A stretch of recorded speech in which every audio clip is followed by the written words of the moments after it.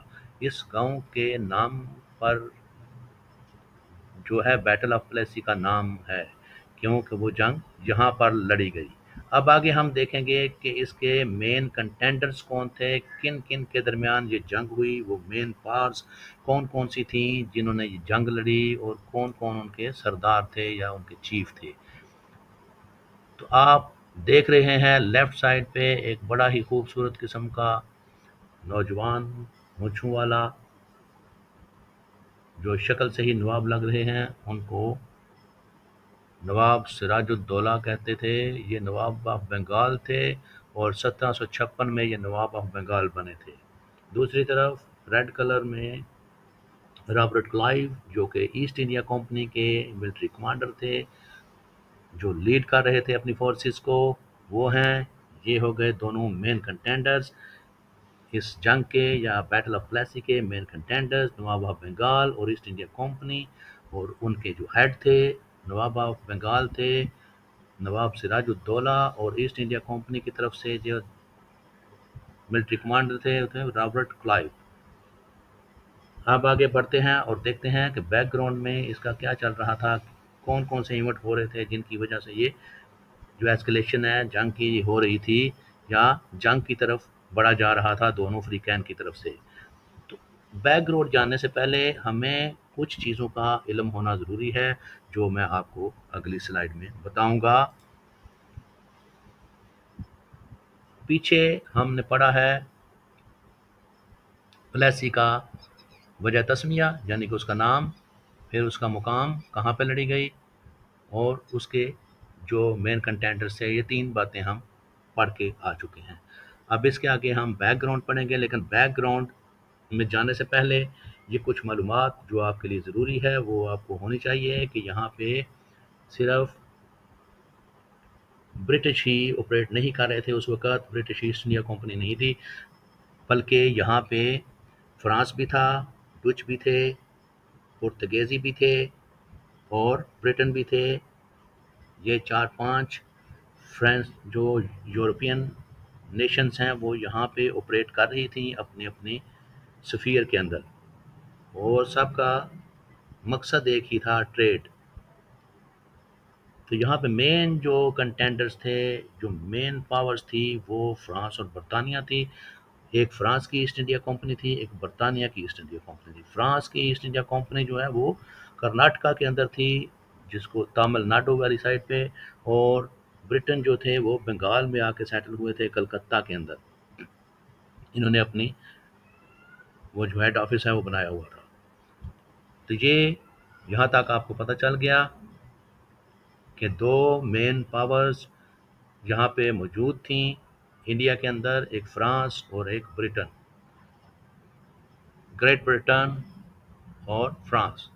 آگے بڑھتے ہیں اور دیکھتے ہیں کہ ان کے اندر جو پاور سٹرگل، جو پاور ٹسل تھی، وہ کیا چل رہی تھی، کیا ہو رہا تھا، کیا واقعات یہاں پہ رونما ہو رہے تھے، اور یہ 7 ایئر وارز کا کیا چکر تھا، یہ ساری باتیں ہم ابھی جانتے ہیں۔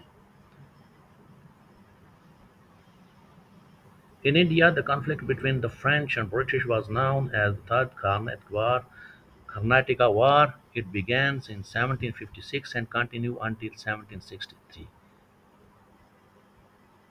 پاور سٹرگل یہ چل رہی تھی کہ برطانیہ جو ہے وہ فرانس کو یہاں سے نکالنا چاہتا تھا، اور فرانس اپنی ہیجمنی یہاں پہ قائم کرنا چاہتا تھا۔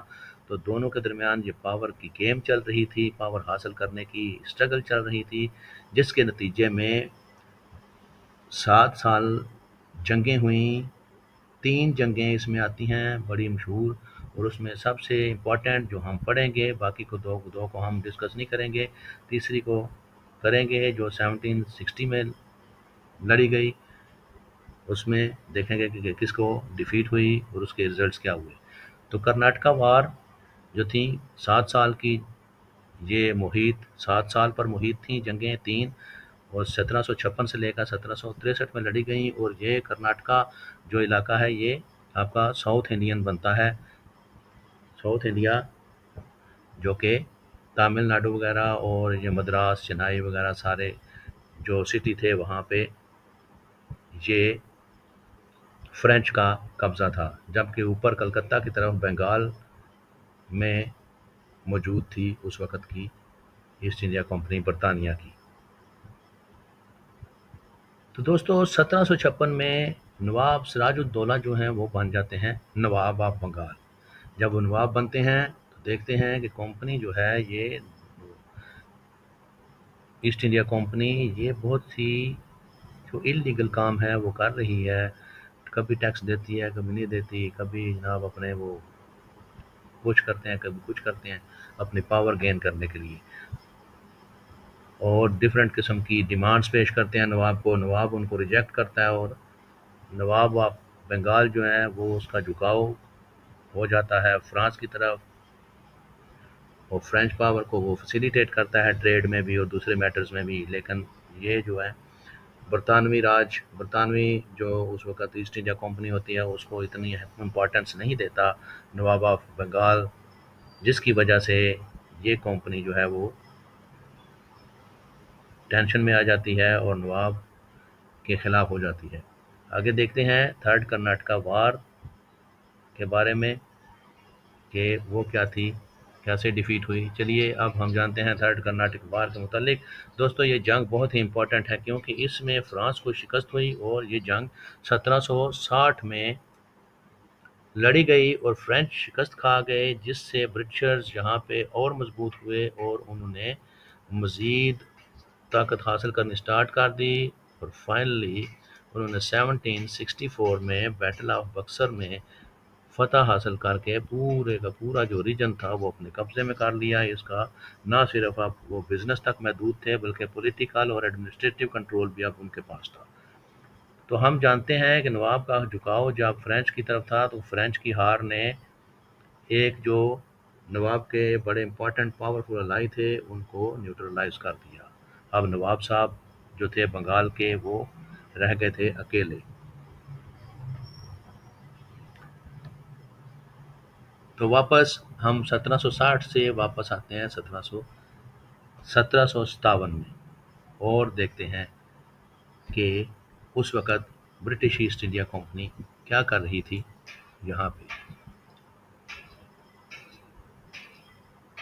اس وقت جناب یہ جو ایسٹ انڈیا کمپنی ہے یہ گرو کر رہی تھی، اپنی طاقت کو بڑھا رہی تھی یہاں پہ بنگال میں، اور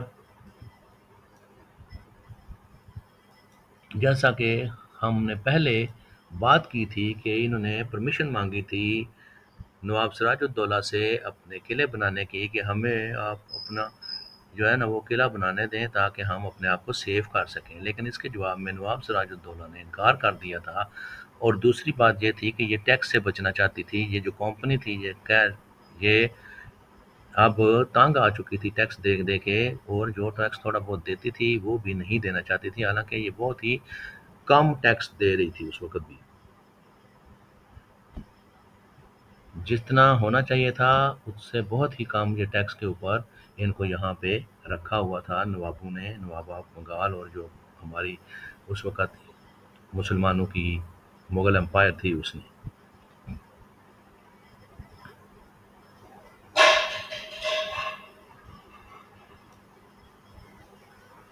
تو نواب نے ان کو کہا تھا کہ ہم آپ کا حفاظت کریں گے، یہاں کے حکمران ہم ہیں، ہماری ذمہ داری ہے کہ ہم آپ کو محفوظ رکھیں،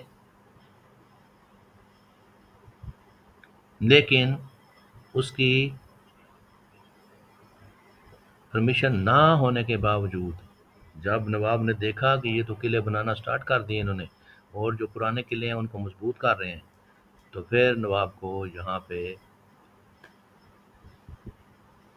کچھ نہ کچھ غصہ آیا، اور انہوں نے برٹش کو تھریٹ کے طور پہ لیا اور نیوٹرلائز کرنے کا سوچا۔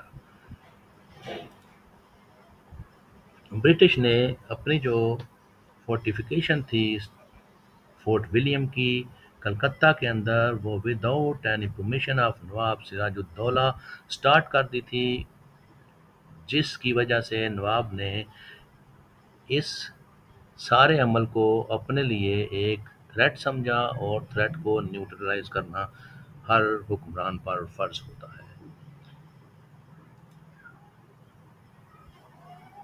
تو ایسٹ انڈیا کمپنی کے بڑھتے ہوئے خطرے کو محسوس کرتے ہوئے نواب سراج الدولہ نے کلکتہ پہ 1756 میں حملہ کر دیا اور کلکتہ کو کیپچر کر لیا، اور بہت سارے جو برطانوی سولجرز تھے ان کو گرفتار کر لیا۔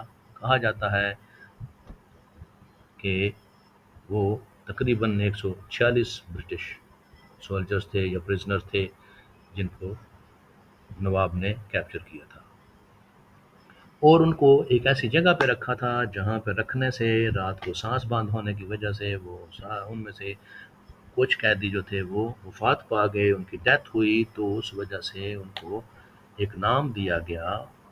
وہ نام ہم آگے دیکھتے ہیں کہ وہ کیا تھا، وہ کیسے رونما ہوا واقعہ، یہ ساری دیکھتے ہیں۔ تو اس کا نام تھا black hole of Calcutta.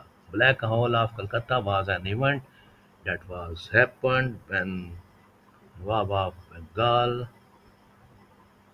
put the British prisoners in a place where was no air,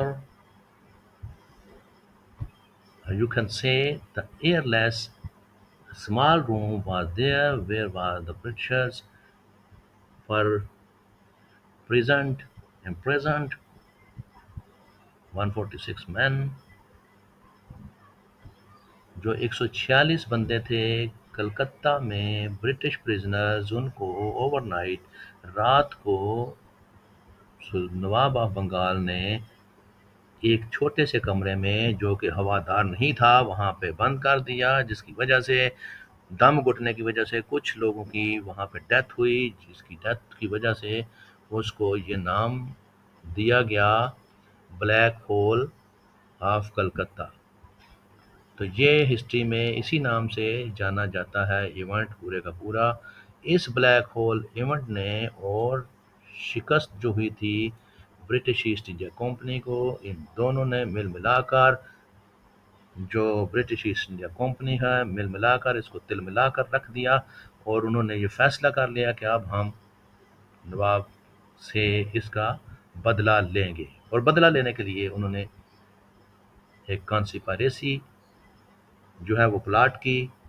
وہ آگے دیکھتے ہیں کس کے ساتھ کی، کون تھے وہ لوگ جن کے ساتھ یہ ساز باز کی گئی۔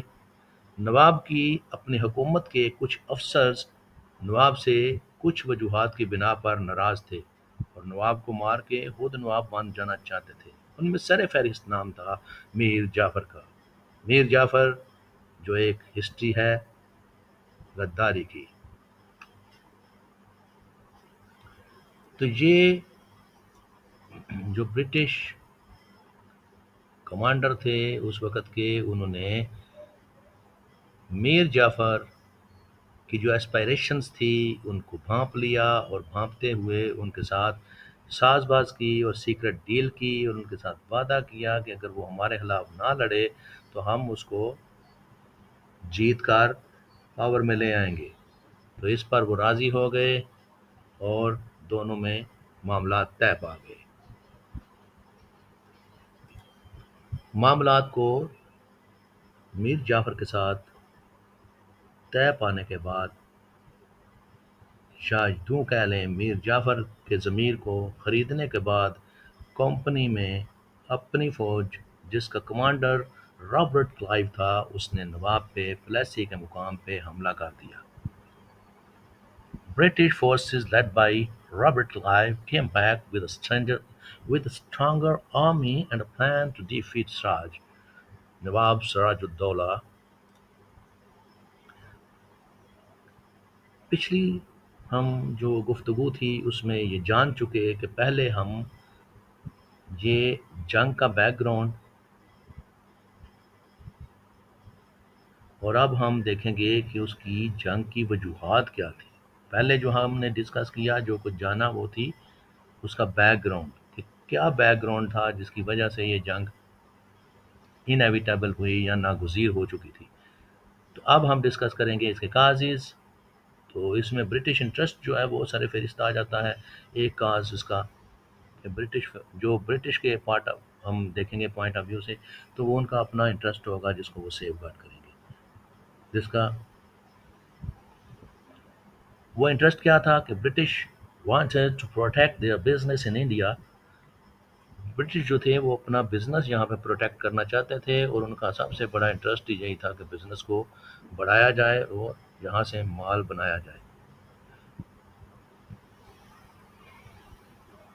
اس کے علاوہ جو ٹیکس ایویژن تھی، وہ ٹیکس کی جو چوری کرتے تھے وہ اس کو جاری رکھنا چاہتے تھے. وہ کہتے تھے کہ ٹیکس سے ہماری اب جان چھوٹے، ہم ٹیکس نہیں پے کر سکے گی. اس کے علاوہ یہاں پہ جو انہوں نے اپنی ملٹری پاور کو گرو کرنے کے لیے فورٹس کو فورٹیفائی کرنا سٹارٹ کر دیا اور بلڈنگز بنانا شروع کر دیں، یہ کوئی اچھی بات نہیں تھی اور ایک خطرہ محسوس کیا گیا یہاں پہ نواب آف بنگال کی طرف سے. اور جو ان کا مین انٹرسٹ تھا برٹش کا، وہ اس کو سیف گارڈ کرنا چاہتے تھے یا اس کو پروٹیکٹ کرنا چاہتے تھے، اور چاہتے تھے کہ کوئی ہمارے کام میں انٹرفیئرنس نہ کرے without any permission, without any کوئی بھی ریسٹرکشنز نہ ہو ہمارے اوپر. ہم کھلے عام جو ہے نا وہ ایکسپلائٹیشن کریں، کوئی پوچھنے والا نہ ہو. تو یہ ان کا مین انٹرسٹ تھا جس کو پروٹیکٹ کرنے کے لیے انہوں نے نواب کے ساتھ ایک ڈیسیزو وار کرنے کا فیصلہ کیا. دوسری طرف نواب سراج الدولہ کا پوائنٹ آف ویو ہم دیکھتے ہیں کہ وہ کیا کازز تھے جن کی بنا پر نواب سراج الدولہ نے یہاں تک بڑھنے کا سوچا کہ جنگ کی جائے. Nawab Siraj dislike growing power of Britishers. نواب جو تھے ایسٹ انڈیا کمپنی کی بڑھتی ہوئی طاقت کو ناپسند کرتا تھا، اور اس نے ان کو کرٹیل کرنے کا فیصلہ کیا. نواب نے ان کو قلعے بنانے کی اجازت نہیں دے رکھی تھی، لیکن یہ بنا رہے تھے. اس کے علاوہ نواب جو تھے وہ فرانس کی طرف ان کا جھکاؤ تھا، وہ فرانس کو فیسیلیٹیٹ کرتے تھے، برٹش کو نہیں کرتے تھے. 1756 میں نواب نے اٹیک کر کے کلکتہ کو فتح کیا تھا، جس کی وجہ سے برٹش ان کے خلاف تھے، اور یہ سمجھتے تھے برٹش جو تھے وہ یہ سمجھتے تھے کہ نواب آف بنگال جو ہیں وہی ہمارے درمیان راستے میں ایک رکاوٹ ہے. اگر ان کو ہٹا دیا جائے تو پھر ہمارے راستے کی کوئی رکاوٹ نہیں رہے گی، ہمیں یہاں پہ ہر طرح کی آزادی حاصل ہوگی ایکسپلائٹیشن کرنے کے لیے. تو پھر انہوں نے جو برٹش تھے یہ فیصلہ کر لیا کہ اب نواب سے چھٹکارا حاصل کریں گے. تو نواب سے چھٹکارا حاصل کرنے کے لیے جنگ کا آغاز کیا گیا. رابرٹ کلائیو جو کہ ایسٹ انڈیا کمپنی کے کمانڈر تھے، انہوں نے فوج 23 جون 1757 کو پالیسی میں اتار دی اور نواب آف بنگال پر جنگ مسلط کر دی. اب یہ فرض تھا کہ جواب دیا جاتا. تو یہ نواب نے اپنی پوزیشن پہلے سے سنبھال رکھی تھی، وہ جنگ کے لیے تیار تھے. پالیسی کے گاؤں میں جنگ لڑی گئی. پیارے بچوں، رابرٹ کلائیو یہ جانتا تھا کہ نواب کی فوجی طاقت اور سکل ان آرمز ہم سے بہت بہتر ہے، تو اس نے میر جعفر کا ضمیر خریدا، اور میر جعفر ہسٹری میں ہمیشہ کے لیے امر ہو گیا. پتہ ہے کیوں؟ اپنی غداری کی وجہ سے. اس کی اس غداری نے بہت ہی امپورٹنٹ رول پلے کیا برٹش کی وکٹری میں، اور یوں وکٹری برٹش کے نام ہوئی. لیکن نواب یہ جو تھا میر جعفر، یہ ہمیشہ تاریخ میں ایک غدار کے طور پر جانا جائے گا. ایک سمبولزم یہ بن چکا ہے غداری کا. بیٹل فیلڈز کے اندر جو سچویشن ہوئی وہ ہم اب اس کا جائزہ لیں گے کہ کیسے یہ جنگ ڈیولپ ہوئی اور کیسے ڈیفیٹ ہوئی۔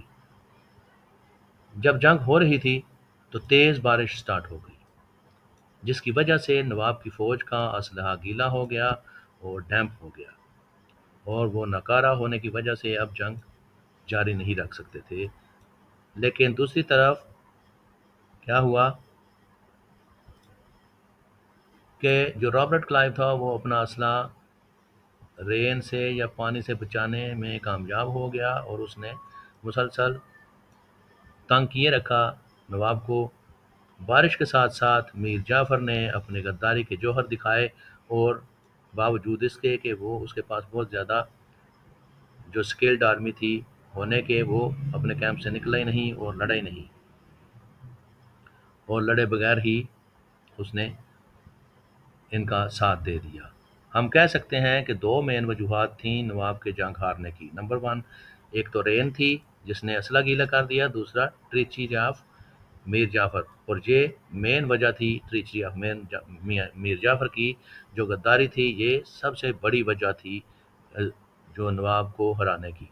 اب برٹش جنگ جیت چکے تھے اور اس پورے ریجن میں اکلوتی پاور تھی ایسٹ انڈیا کمپنی۔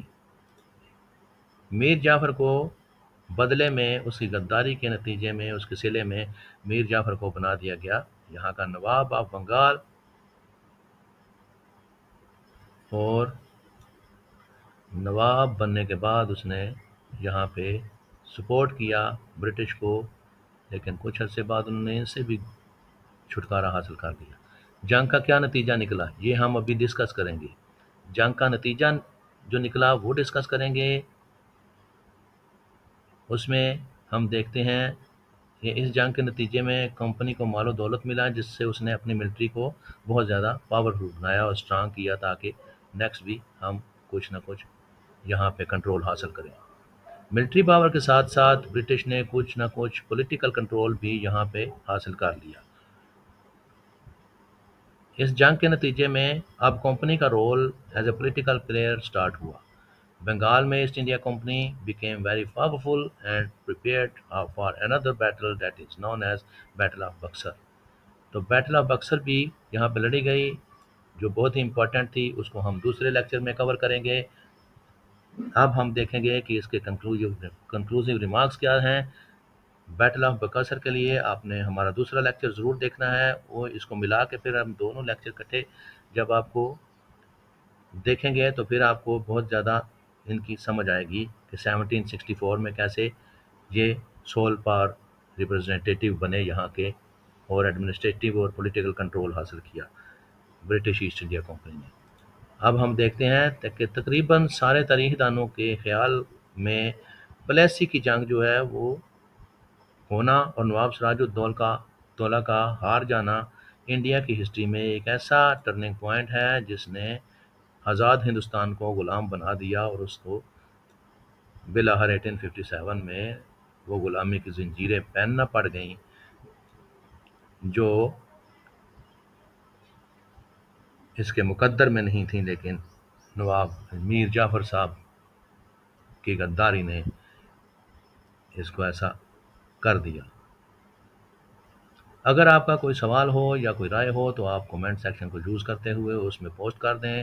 آپ کی رائے اور آپ کے سوالات کا جواب دیا جائے گا اور احترام کیا جائے گا۔ اب تک کے لیے اتنا ہی، جزاک اللہ، السلام علیکم، خدا حافظ۔ اگلے لیکچر کے لیے انتظار کیجیے نوٹیفیکیشن کا۔ اب تک کے لیے اتنا ہی۔ Thank you very much for your time and patience. Best of luck. اللہ حافظ۔